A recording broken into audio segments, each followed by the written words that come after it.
Hello friends, this is Shifali and once again welcome back to Gyanda. So UGC ने दिसंबर 2024 के provisional answer keys भी आ चुके हैं। करेक्शन विंडो 3 फरवरी को क्लोज हो चुके हैं। आज है 6 फरवरी। सबसे बड़ा सवाल कि रिजल्ट कब आएंगे और फाइनल आंसर की क्या कुछ होने वाली है, क्या नंबर बढ़ने वाले हैं।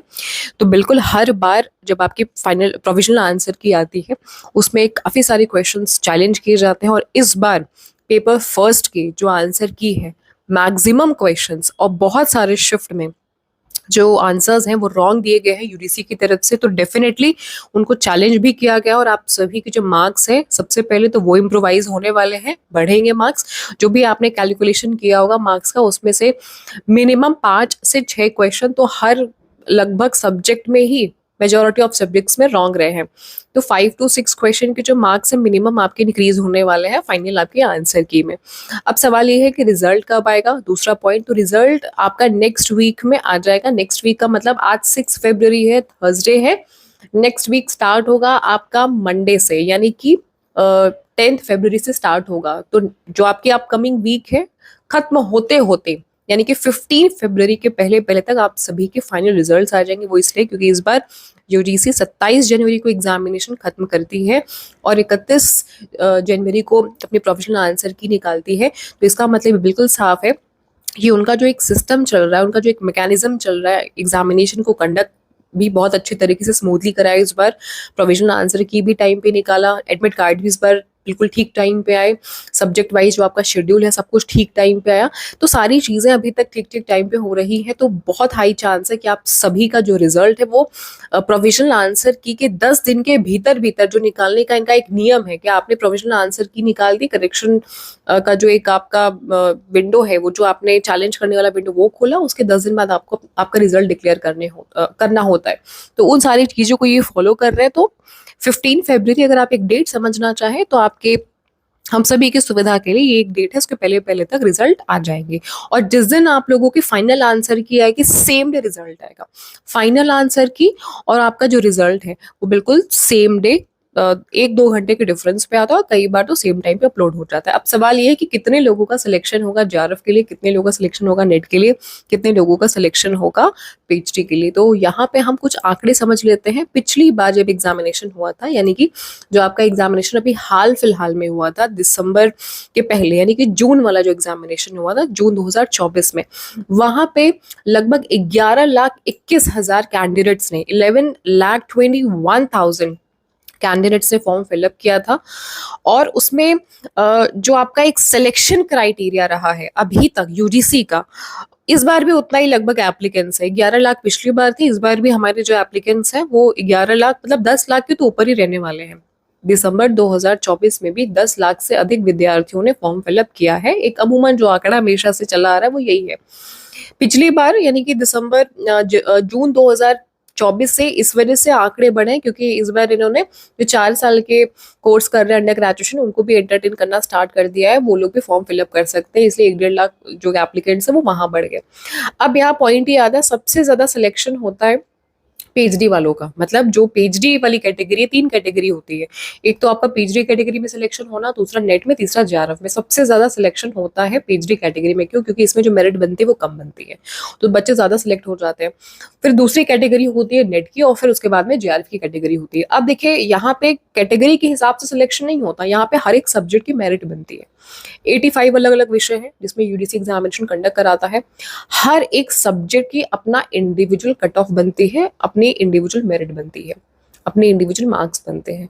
अब इसमें आपका सिलेक्शन होगा या नहीं होगा, इसमें आप सभी को 2 स्टेप से गुजरना पड़ता है। पहला स्टेप ये है कि दोनों सब्जेक्ट्स को दोनों पेपर्स को मिला के, नहीं, पेपर फर्स्ट और पेपर सेकंड, इन दोनों पेपर्स को मिला के आपके मिनिमम 40% मार्क्स होने चाहिए। पहली क्राइटेरिया। देखिए UGC net examination qualifying examination नहीं है, तो बिल्कुल फर्स्ट क्राइटेरिया है कि पेपर फर्स्ट और पेपर सेकंड दोनों को मिला करके एटलीस्ट आपका 40% मार्क्स बनना चाहिए। अगर आप SC ST OBC हैं तो 35%, ये मैंडेटरी है। तब अगर आपका इतना मिनिमम आ रहा है तब आपका नाम एक दूसरे लिस्ट में, यानी कि दूसरा जो कैटेगरी है, जो दूसरा चरण है, उस पे जाने के लिए आप एलिजिबल होते हो। और जो दूसरा चरण है, जो दूसरा आपका स्टेप है या फेज है, उसमें बनती है मेरिट, कि उसमें जो टॉप 6% बच्चे हैं पहला क्राइटेरिया क्या कि पेपर फर्स्ट और पेपर सेकंड दोनों को मिला के एटलीस्ट आपके 40% मार्क्स बनने चाहिए। अगर बन रहे हैं तो आपने पहला स्टेप क्लियर कर लिया।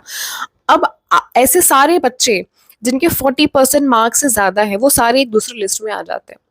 उस लिस्ट में जो ऊपर से टॉप 6% बच्चे होते हैं जिनका सबसे ज्यादा मार्क्स है, फिर ऐसे ऐसे स्टेप बाय स्टेप, उसमें जो टॉप 6% बच्चे होते हैं जिनका सबसे हाईएस्ट मार्क्स होता है उनका सिलेक्शन होता है।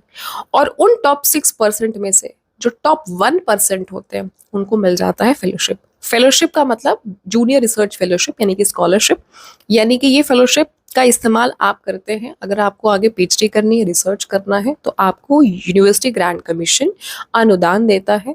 हर महीने आपको छात्रवृत्ति मिलती है, स्कॉलरशिप मिलती है, जिसका जो फीस है स्कॉलरशिप की वो 37,000 रुपये है। और इसमें कुछ आपके कॉन्टीजेंसी अमाउंट और कुछ और भी HRADA वगैरह ऐड हो जाते हैं, तो लगभग 42 से 45,000 के आसपास आपको हर महीने यूजीसी रिसर्च करने के लिए देता है। अगर आप पीएचडी में इनरोलमेंट लेते हो तो ही आप इस अमाउंट को यूजीसी से ले सकते हो। अगर आप पहले से कोई गवर्नमेंट एम्प्लॉय हो तो आपको ये फेलोशिप नहीं मिलती है। तो ये तो क्राइटेरिया हो गया। अगर आपका सिंपली नेट क्वालिफाई हुआ है तो भी आप पीएचडी कर सकते हैं, एंट्रेंस आपको नहीं देना है, आप इंटरव्यू दे करके पीएचडी कर सकते हैं। अगर आपका सिर्फ पीएचडी कैटेगरी में क्वालिफाई होता है तो भी आप पीएचडी कर सकते हैं। पीएचडी आप हर हाल में कर सकते हो, चाहे पीएचडी कैटेगरी में हो चाहे नेट में हुआ हो। जेआरएफ में सिर्फ सुविधा आपको मिलती है छात्रवृत्ति की, फेलोशिप की, दैट्स इट, और कुछ नहीं। जेआरएफ की जो मेरिट होती है नेट के मेरिट से 2-3% ज्यादा जाती है, उसके लिए कुछ अलग से पढ़ाई मेहनत नहीं करनी पड़ती है, वो सिर्फ मेरिट का खेल है। ऐसा नहीं है कि जेआरएफ का अलग सिलेबस होता है, सब कुछ सेम है। पीएचडी का, नेट का, जेआरएफ का सबका सिलेबस सेम है, बस मेरिट का ऊपर नीचे का फासला है और डिफरेंस है। इस बार भी 10 लाख से ज्यादा एप्लीकेंट्स हैं और पीएचडी कैटेगरी में ज्यादा सिलेक्शन होने वाले हैं। रिजल्ट 15 तारीख तक आ जाएगा। सबसे बड़ी बात यह है कि इस बार रिजल्ट परसेंटाइल में नहीं परसेंटेज में देखने को मिलेगा। ये सबसे बड़ा अपडेट है, इसलिए परसेंट में देखने को मिलेगा क्योंकि इस बार कोई भी एग्जामिनेशन आपका 2 शिफ्ट में नहीं हुआ है। हर एक सब्जेक्ट का एग्जामिनेशन सिंगल शिफ्ट में कराया गया है। इस रीजन से आप सभी का जो रिजल्ट है वो परसेंट में आएगा। इस वीडियो में सिर्फ इतना ही माय डियर फ्रेंड्स। कोई और डाउट है टॉपिक पे, क्या कुछ भी आपको कंसर्न है, क्वेरी है, तो आप पूछ सकते हैं। वीडियो के कमेंट सेक्शन आप सभी के लिए ओपन है। यूजीसी ने जून 2025 के हमारे जो नए फॉर्म्स हैं वो भी हमें अप्रैल मिड में, मार्च एंड में देखने को मिलेंगे, क्योंकि परीक्षा आप लोगों की जून 2025 में शुरू हो जाएंगी। ये आइडियल समय है अपनी प्रिपरेशन स्टार्ट करने का। हमने अपनी क्लासेस स्टार्ट कर दी है। पेपर फर्स्ट और पेपर सेकंड कॉमर्स में आप सभी को कराती हूँ। अगर आप हमारे साथ ज्वाइन होकर के स्टडी करना चाहते हैं तो आप स्टडी कर सकते हैं। बहुत सारे फ्री मटेरियल्स मैंने आपको प्रोवाइड किए हैं यूट्यूब पे, ज्ञानडा प्लेटफॉर्म पे, ज्ञानडा.org वेबसाइट पे, test series, previous year question papers और unit wise, topic wise classes. उन फ्री मटेरियल्स को भी आप देख करके अच्छे से अपनी स्टडी कर सकते हैं। क्लासेस ज्वाइन करना चाहते हैं तो क्लासेस ज्वाइन कर सकते हैं। यूट्यूब पे हमारी सेशन रोज शाम 9 बजे होते हैं। आप हमारे सेशन में ज्वाइन करके अपनी प्रिपरेशन को और भी अच्छा कर सकते हैं। All the very best, good luck. Video को सभी से शेयर कर दीजिएगा। वीडियो अगर इन्फॉर्मेटिव लगी तो जाते जाते एक लाइक करके जाइएगा। चैनल पे नए हैं तो सब्सक्राइब कर लीजिएगा। Good luck.